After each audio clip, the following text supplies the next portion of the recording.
Hello Kuya Roms, kamusta? Ako si Oslek at nasa edad 30 na ngayon. Ipinanganak akong may ibang kasarian. Natuklasan ko ito nang ako ay tumuntong ng elementarya. Nagsimula akong humanga sa kapwa ko lalaki noong ako ay nag-aaral. Kulay berde ang dugo ko, Kuya Roms, pero inilihim ko na muna ito. Naguguluhan ako, Kuya, dahil may mga bagay na meron ako pero wala sa tunay na babae. Isa pa, natakot ako sa papa ko na isang sundalo.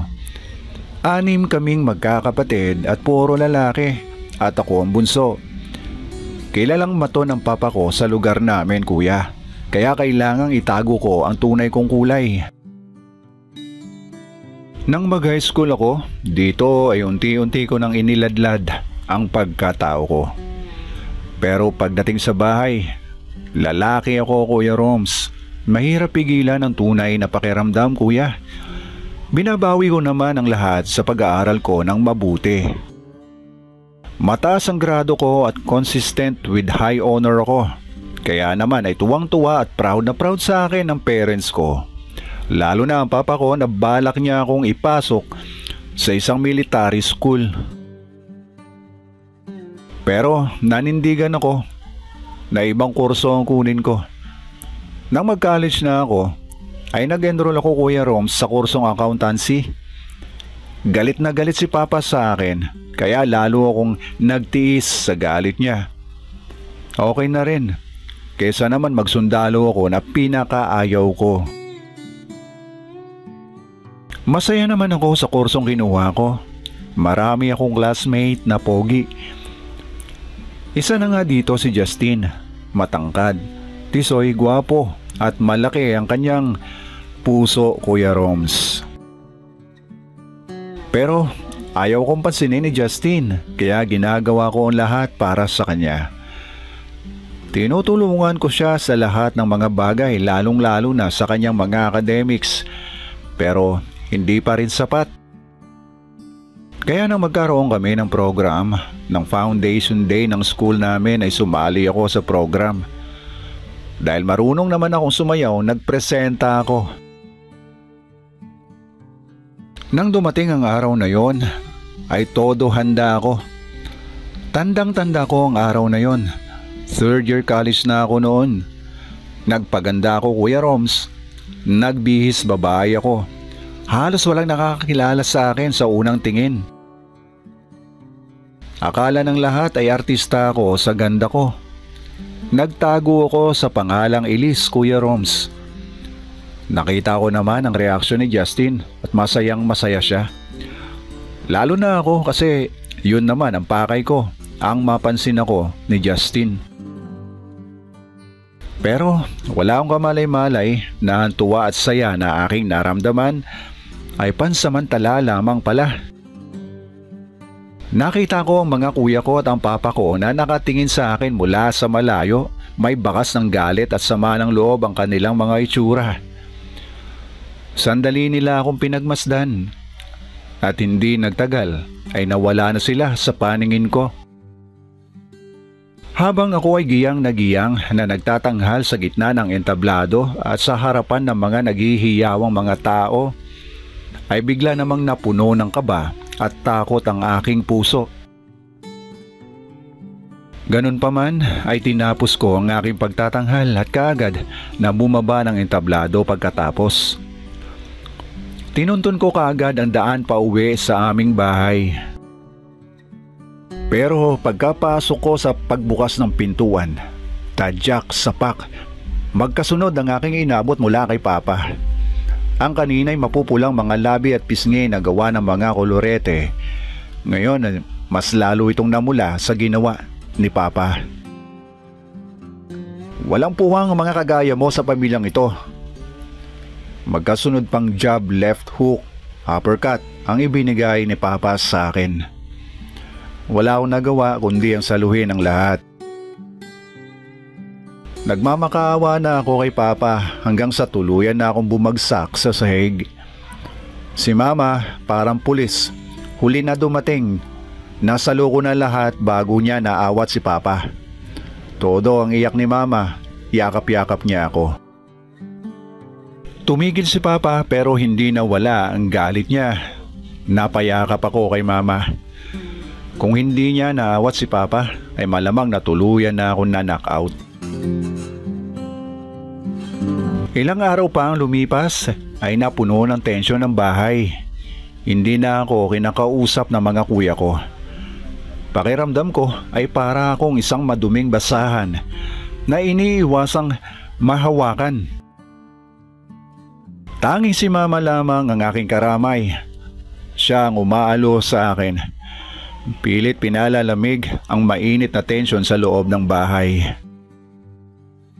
Ayon pa kay Mama, masaya daw siya dahil nagkaroon ng babae sa bahay.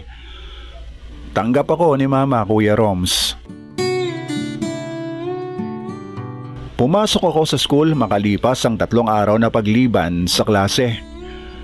Dito ay ramdam ko na mas namiss ako ng lahat. Kahit may bahid pa ng kamao ni Papa ang aking pagkatao, pero saglit ko yon nakalimutan dahil sa mga kaibigan ko sa school. Dito ay ramdam ko na tanggap nila ang pagkatao ko. Lumipas pa mga araw ay lalong naging magulo ang lahat sa bahay. Madalas nalasing si Papa at dahil lasing ay nagtitraining siya ng pagbaboxing at ako ang gusto niyang punching bag. Hanggang sa sumapit na rin ang araw na hindi ko na kinaya pa ang ginagawa ni Papa sa akin, Kuya Roms. Lumayas na ako sa bahay namin. Ewan ko kung matatawag ko pang bahay ang bahay namin. Halos lahat ay ayaw sa akin dahil natuklasan nilang bakla ako. Tanging si Mama lamang ang nakaunawa sa akin. Alam kong masasaktan si Mama sa paglayo ko sa kanila, pero alam ko rin na nasasaktan siya tuwing may hindi magandang ginagawa si Papa sa akin, pati na ang mga kuya ko. Nang magtapos ako ng 3rd year college ay lumuwas ako papunta sa Maynila. Dito ay nagbaka sakali ako. Nakituloy sa isang kaibigan ko na matagal ko nang nakilala sa FB. Siya si Maris, Kuya Roms, at isa siyang babae. Una pa lamang ay alam na niyang isa akong bading. Nangungupahan lamang siya ng isang kwarto. Ang kwento naman ni Maris, Kuya Roms, ay naglayas din siya sa kanila. 2 lamang silang magkapatid at lalaki ang kuya niya. Na maulila sila sa ama ay muling nag-asawa ang kanilang ina. Isang lalaking maraming bisyo, lasinggero at sugalero. Dito na nagsimulang gumulo ang buhay nila. Nagrebelde si Maris dahil hindi na niya gustong mag-asawang muli ang mama niya. Kaya mas pinipili niya na sa barkada sumama kesa sa umuwi siya ng bahay at magtatalo lamang sila ng kanyang ina. Hanggang isang gabi, naisipan niyang umuwi sa bahay nila. Galing siya sa barkada at nakainom ng alak. Walang kamalay-malay si Maris na pumasok sa kwarto niya ang stepfather niya. Dito pinagtangkaan siya, mabuti na lamang at nagising siya at nakatakas. Hindi na siya nagsumbong pa sa kanyang ina dahil alam niya na mas kakampihan pa ng ina niya ang stepfather niya kaysa sa kanya. Dito na siya nag-decide na lumayas na sa kanila. Nakituloy sa kaibigan hanggang makapagtrabaho sa isang BPO company. Naiinggit ako sa kagandahan ni Maris, Kuya Roms. Magkasing edad lamang kami, pero mas sexy siya kaysa sa akin. Maputi, makinis, at maayos kung manamit. Huwag ka nga maiinggit sa akin, bakla. Ako, tunay na babae, ikaw peke. Ang madalas na biro sa akin ni Maris. Masaya kasama si Maris, Kuya Roms. Nakakalimutan ko ang problema ko sa pinanggalingan kong bahay. Lalo akong na-motivate sa kanya. Kaya naging magkaibigan lalo kami ni Maris. Pumasok na rin ako sa kumpanya pinapasukan niya bilang call center agent. Natuwa ako dahil kumikita na rin ako ng sarili kong pera mula sa sarili kong mga pawis. Kaya lalo akong nag-focus sa trabaho ko. Kaagad kong tinawagan si mama sa probinsya para sabihin sa kanya na nasa maayos akong kalagayan. Tuwang-tuwa naman si mama. Ang akala daw niya kasi niya ay kung ano na ang nangyari sa akin. Ang akala niya napariwara na ako. Lumipat kami ni Maris sa isang apartment at naghati kami ng bayad. Hindi na muna ako naghanap ng jowa. Mas minahal ko na lamang ang aking sarili.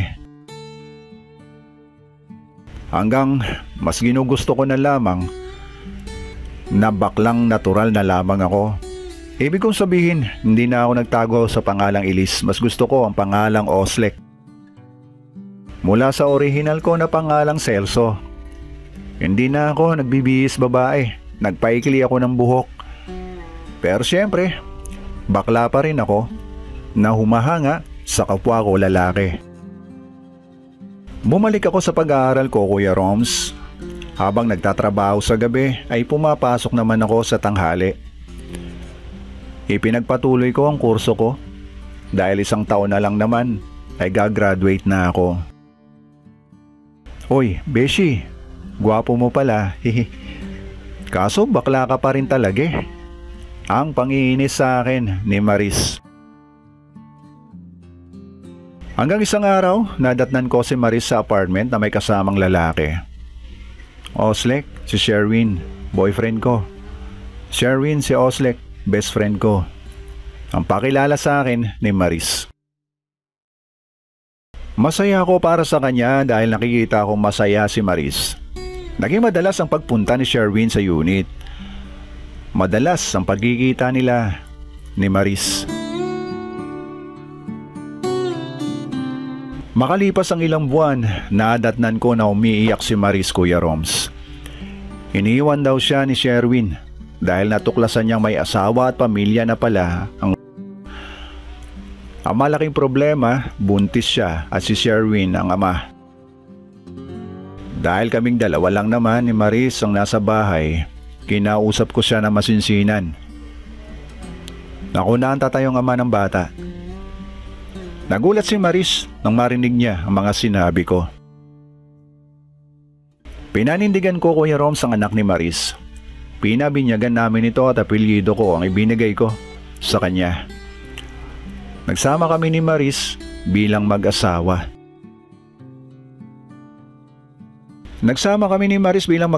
Masaya naman bilang isang pamilya. Lalo na sa tuwing nakikita ko ang bata ay natutuwa ako. Kaso bakla talaga ako, kaya hindi ko magawa ang ginagawa ng lalaki sa kanya kapag gabi. Hindi ko magawang araruhin ang bukirin ni Maris, Kuya Roms. Nagtatalo kami dahil dito. Kapag inaaway ako ni Maris ay naghahanap ako ng gusto ko at pinagbibigyan ko ang sarili ko. Sa kapwa ko, lalaki. Makalipas ang 1 taon ay natapos ko ang kurso ko, Kuya Roms. Nakagraduate ako sa kolehiyo. Kaya nagkaroon ako ng mas magandang opportunity. Tumaas ang posisyon ko sa kumpanya. Hanggang isang araw, nakatanggap ako ng tawag mula kay mama. Kinakamusta niya ako kagaya ng madalas niyang gawin sa akin. Sabi ni mama sa akin, luluwas daw sila ng Maynila para ipagamot ang Kuya Jason ko na nagkaroon ng liver cancer.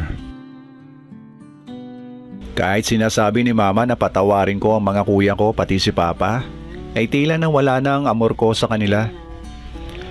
Hindi naman ako pinipilit ni mama. Hanggang wala akong kamalay-malay, Kuya Roms, na muling nagkaroon ng lalaki si Maris. Kagaya ng nauna, iniwan na namang luhaan si Maris. Humingi ng tawad sa akin si Maris at nagpaalam na lalayo na siya. Nasaktan ako, Kuya. Kahit bakla ako, tao pa rin ako na nasasaktan din Pero hindi ako pumayag na umalis siya. Siguro nga, napakaangat ko na talaga. Dahil pananagutan ko na naman ang anak ni Maris sa ibang lalaki. Sa madaling salita, Kuya Roms, ay naging dalawa na ang anak namin ni Maris. Hanggang isang araw dumating si Mama sa apartment. Nagulat siya na makita niya si Maris at ang mga bata. Ma, si Maris, asawa ko at mga anak namin. Masaya si Mama. Sabi pa niya, matutuwa daw si Papa kapag nalaman niyang meron na akong asawa at mga anak. Siya nga pala anak, kaya pala ako nandito dahil nakakonfine ang Kuya Jason mo sa PGH. Lumalala na ang kanyang liver cancer. Umiiwas akong pag-usapan ng ganitong klase ng mga problema.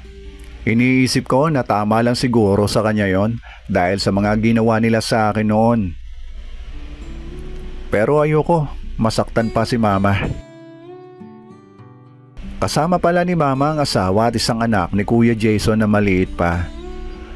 Nakaramdam ako ng awa sa kanila. Kinuha ko sila ng matitirahang bahay. Isang araw sa pagdating ko sa unit ay nadatnan ko si Maris sa kwarto. Pero may kasamang ibang lalaki na naman habang masayang masaya na inaararo ang kanyang bukirin. Natigilan ako sa aking nakita, Kuya Roms. Nakaramdam ako ng kakaiba. Sa unang pagkakataon ay uminit ako kay Maris. Ilang minuto ko rin silang pinagmamasdan. Nang mapansin ako ng lalaking kasama ni Maris ay nagmadali itong nagbihis at kumaripas ng takbo palabas.